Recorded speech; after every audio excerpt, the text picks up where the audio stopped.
विक्रम और बेताल कहानी 13 चोर क्यों रोया। अयोध्या नगरी में वीरकेतु नाम का राजा राज करता था। उसके राज्य में रत्नदत्त नाम का एक साहूकार था, जिसके रत्नवती नाम की एक लड़की थी। वह सुंदर थी। वह पुरुष के भेष में रहा करती थी और किसी से भी ब्याह नहीं करना चाहती थी। उसका पिता बड़ा दुखी था। इसी बीच नगर में खूब चोरियां होने लगी। प्रजा दुखी हो गई। कोशिश करने पर भी जब चोर पकड़ में न आया तो राजा स्वयं उसे पकड़ने के लिए निकला। एक दिन रात को जब राजा भेष बदलकर घूम रहा था तो उसे परकोटे के पास एक आदमी दिखाई दिया। राजा चुपचाप उसके पीछे चल दिया। चोर ने कहा, तब तो तुम मेरे साथी हो, आओ मेरे घर चलो। दोनों घर पहुंचे। उसे बिठलाकर चोर किसी काम के लिए चला गया। इसी बीच उसकी दासी आई और बोली, तुम यहाँ क्यों आए हो? चोर तुम्हें मार डालेगा, भाग जाओ। राजा ने ऐसा ही किया। फिर उसने फौज लेकर चोर का घर घेर लिया।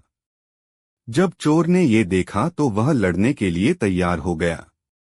दोनों में खूब लड़ाई हुई। अंत में चोर हार गया। राजा उसे पकड़कर राजधानी में लाया और से सूली पर लटकाने का हुक्म दे दिया। संयोग से रत्नवती ने उसे देखा तो वह उस पर मोहित हो गई। पिता से बोली, मैं इसके साथ ब्याह करूंगी, नहीं तो मर जाऊंगी। पर राजा ने उसकी बात न मानी और चोर सूली पर लटका दिया। सूली पर लटकने से पहले चोर पहले तो बहुत रोया, फिर खूब हंसा। रत्नवती वहां पहुंच गई और चोर के सिर को लेकर सती होने को चिता में बैठ गई। उसी समय देवी ने आकाशवाणी की, मैं तेरी पतिभक्ति से प्रसन्न हूं, जो चाहे सो मांग। रत्नवती ने कहा, मेरे पिता के कोई पुत्र नहीं है, सो वर दीजिए कि उनसे 100 पुत्र हों। देवी प्रकट होकर बोली, यही होगा, और कुछ मांगो। वह बोली, मेरे पति जीवित हो जाएं। देवी ने उसे जीवित कर दिया। दोनों का विवाह हो गया। राजा को जब यह मालूम हुआ तो उन्होंने चोर को अपना सेनापति बना लिया। इतनी कहानी सुनाकर बेताल ने पूछा, हे राजन, यह बताओ कि सूली पर लटकने से पहले चोर क्यों तो जोर जोर से रोया और फिर क्यों हंसते हंसते मर गया?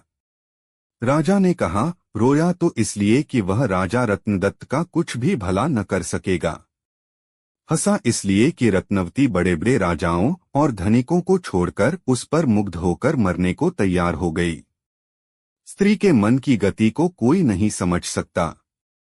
इतना सुनकर बेताल गायब हो गया और पेड़ पर जा लटका। राजा फिर वहां गया और उसे लेकर चला तो रास्ते में उसने यह कथा कही।